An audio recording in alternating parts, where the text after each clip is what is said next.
Virgo, thanks for joining me. This is your astrology for 2016.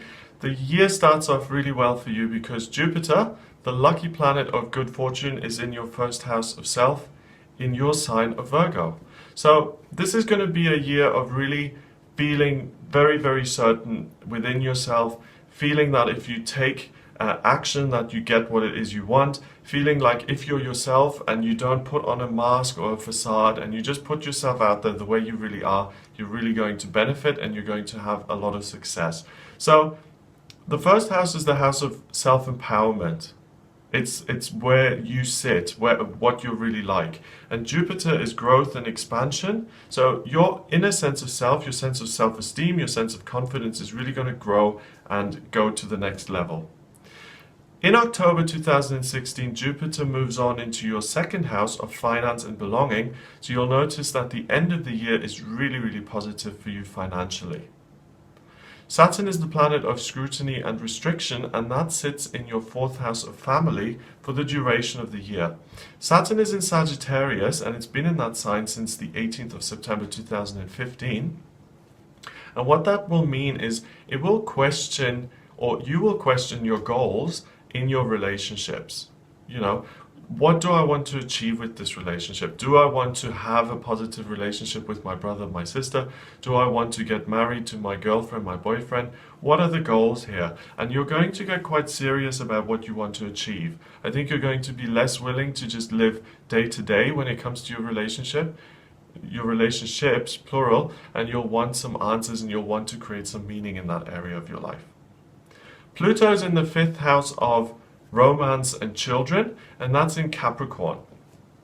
Pluto can be seen as kind of the phoenix rising from the ashes because it represents such great change. And Capricorn is the sign of the worker, the person who really applies themselves to create something, to get things done. So what that means is you'll get a sense of wanting to shift things for the better in your personal, most intimate relationships. If you're in a relationship and the kind of fire of passion has really gone out, you'll really feel kind of driven to work at that and to bring it back in. If you're single, I see that you'll have the energy to put yourself out there to find a relationship that you're looking for and to really get that sense of passion and enthusiasm going again. It also means that if a relationship isn't working and it's become really difficult and it's just consistently dragged you down, I think you'll find the strength to put an end to that and to say there's something better, bigger, more positive out there for me if I choose it. Neptune, the planet of dreams and aspirations, is in your seventh house of relationships in general, and what that means is that you'll really be able to use your imagination about the kind of relationship you could have and how you could improve your relationships and what you can ultimately end up with in your relationship life.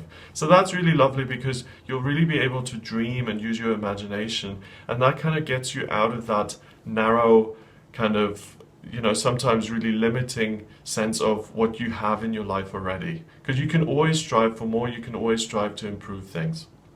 Uranus is in Aries in your eighth house of institutions and other people, and this is a real sense of strength, and it really corresponds with Jupiter in your first house because, Virgo, you're going to have a real sense of, I know what I'm doing, I'm right, I want to achieve certain things, and I have the energy and the power and the confidence to go after them. So you will really be able to get things done, especially in connection and in opposition to other people. So it's a great year to be promoted, to really put yourself in a position of being a leader, to really step into the spotlight and into your own power. It's a really great time to come into your own.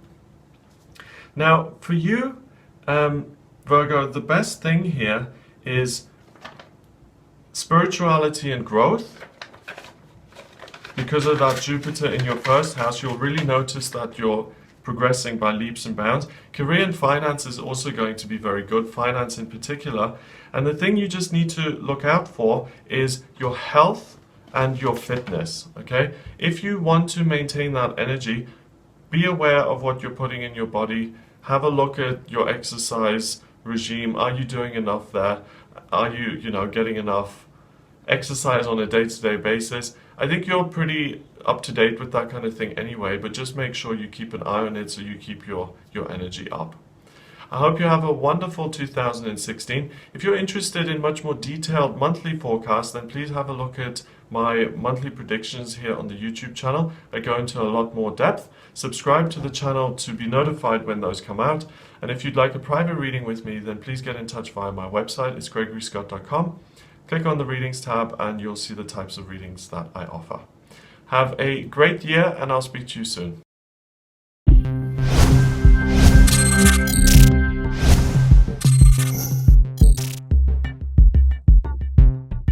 Bu akşam seminerimizi canlı olarak mobil uygulamamız üzerinden yapıyoruz.